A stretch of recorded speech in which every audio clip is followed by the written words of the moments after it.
Hello friends, good evening. Hi, this is Alok Oja. Welcome to StudyIQ IAS. Today we are going to discuss one of the most important topics, or we can particularly say about the gems of Sangam literature. You might have heard about Tolkapiyam, written by Tolkapiyar. It's a first book on Tamil grammar.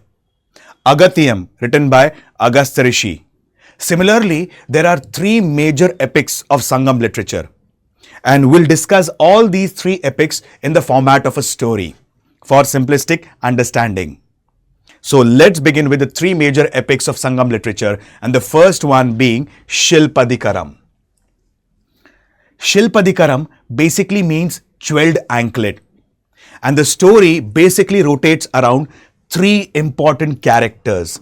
The first character is Counselling, second character is Kannaki, and the third character is Madhavi. A very beautiful Sangam epic written in the format of a poem.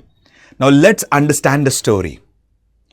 Counselling and Kannaki are a newly married couple and are living a very blissful life. It is believed that basically, although having a very blissful and a happy married life, Counselling, he falls into love with a court dancer whose name is Madhavi. One fine day, there is a festival dedicated to Lord Indra. And in that festival, Counselling sings a song which Madhavi feels that this song is dedicated to her. And the another song is sung by Madhavi, which Counselling feels that this song is dedicated to him. And the theme of both the songs, or the crux of both the songs, was betrayal story. Counselling finally realizes his mistake and he leaves Madhavi and comes back to his wife Kannaki. Kannaki, she is a very chaste wife. Now Counselling and Kannaki migrate to another city. Counselling, he was completely penniless. He did not had any money. He was destitute. He was homeless. Now where to begin his livelihood from? So his chaste wife Kannaki gave him one of her anklets and said, sell this anklet, and after selling this anklet, you can start your own small business from where you can start your own livelihood. Counselling does the same. He takes this anklet and goes to a goldsmith. Now goldsmith accuses Counselling that you have stolen the queen's anklet. Now immediately Counselling is taken to the Pandyan king, whose name was Nendu Chelian, by the goldsmith. Nendu Chelian, without any proper scrutiny or without any proper investigation, he directly beheaded Counselling. In the evening, his wife Kannaki started searching for Counselling, and finally she reached the court of Nendu Chelian. And when she reached the court of Nendu Chelian, the Pandyan king, she came to know that her husband was beheaded by the king. Immediately she got very angry, and the king says that, like, your husband, he's a thief and he has stolen the queen's anklet. Kannaki immediately gave her the second pair of anklet and said, this is not the queen's anklet, this is my anklet. And she was very enraged. She was very angry at that time. Kannaki immediately cursed the Pandyan king Nendu Chelian that your entire kingdom will turn down into ashes. From then onwards, it is believed that Kannaki is worshipped in southern part of India as Kannaki Amman. The Devi Kannaki is also worshipped in certain parts of Sri Lanka under Patini cult. So this was the major epic Silappadikaram, which means the jeweled anklet. And it was written by the grandson of Chola king Karikal, whose name was Ilanko Adikal. Correct? Karikal, he was one of the most important rulers of Chola dynasty. Karikal, he has built a dam called as Kalanai across the Kaveri river. Karikal basically means a person with charred leg. So this is one of the beautiful epic, that is Silappadikaram. Another important gem or epic of Sangam literature is Manimekalai. Now what is Manimekalai? It can be said as a sequel of Silappadikaram. Okay?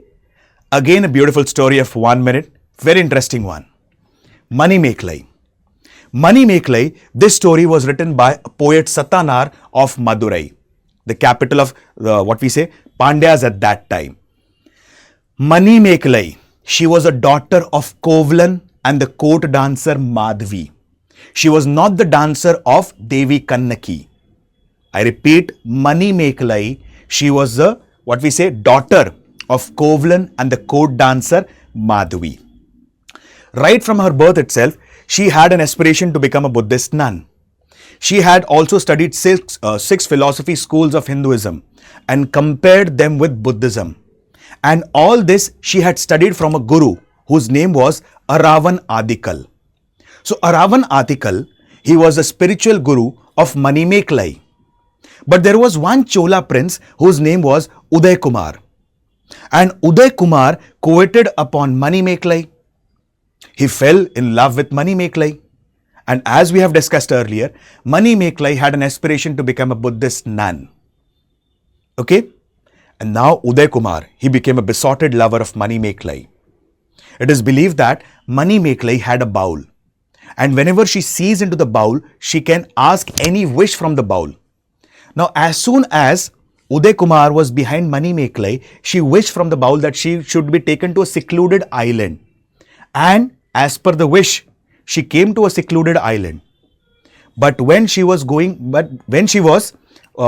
to have a wish, at that time Uday Kumar saw her. And when Manimekalai, she reached the island, Uday Kumar was already present. Finally, Uday Kumar was being killed. And when Uday Kumar was being killed, the Chola ruler imprisoned Manimekalai. One fine day, Chola ruler, he was going for a walk around the kingdom and particularly seeing the premises around the jail. And he saw that Manimekalai, she was sitting on a higher pedestal and there were many people listening to her. King started listening to her. What a beautiful lessons that were given by Manimekalai. King immediately released her. And finally, Manimekalai becomes a Buddhist nun. Another beautiful epic, Manimekalai from the Sangam literature, written by poet Satanar of Madurai. Another last important epic of Sangam literature was Kundalakesi. Kundalakesi, she also becomes a Buddhist nun during the end of her life. Now what's this poem or this epic was being composed by the poet Nath Kuthanar. This is a story of a girl named as Bhadra. Her father was a very wealthy merchant and he used to travel to distant places for the purpose of trading. Once upon a time, she was standing in the balcony of her castle and she saw that a thief named as Kalan was being paraded on the streets of Puhar. Puhar at that time was a part of Chola Empire. And he was being beaten up by the soldiers of the king. As soon as she saw Kalan, she developed a remorse for Kalan.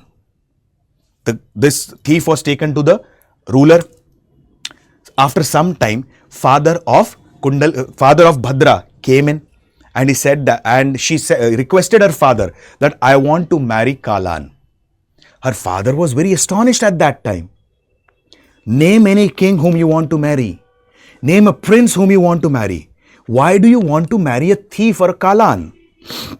She said, I want to marry this person Kalan. Immediately, her father goes to the ruler. Ruler says that I will only pardon Kalan under one condition. I want the gold equivalent to the weight of Kalan, first thing, and I want 81 elephants in return. Since Bhadra's father was a very wealthy merchant, he gave the gold worth what we say the weight of the Kalan and 81 elephants to the ruler. Both Bhadra and the thief Kalan were married now and they live a beautiful life. One fine day, in a joking manner, the lady Bhadra specifically joked with whom? Her husband Kalan. He got so angry that he now had an aspiration to kill his wife Bhadra. He took her to the hilltop and said that I'm now going to kill you.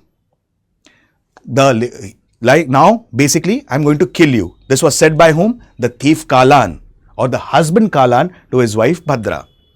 Bhadra, now, specifically, she said, she tried to convince him that I was just joking. I did not had any intention to hurt you. But he did not listen to her. Now, she said that I want to perform one production or circumambulation around you. As soon as she performed the circumambulation, she immediately pushed him off the cliff. And then the thief or her husband Kalan dies. Finally, she repents this act and becomes a Buddhist nun whose name was Kundalakesi. So this is one of the beautiful story of Kundalakesi written by Nath Kuthanar. These are the three important Sangam epics. Particularly, there might be questions asked in the UPSC examination related to prelims. Who wrote Silappadikaram? So it was written by Ilango Adigal. Who wrote Manimekalai? It was written by poet Satanar of Madurai. And who was the author of Kundalakesi? It was written by Nath Kuthanar. The reason behind telling this story was because once you remember the story, you can easily remember the characters. And when you remember the characters, you can easily remember their name. Correct? So, one of the best way to study history is through story, fact and concept. Thank you guys. Have a wonderful day.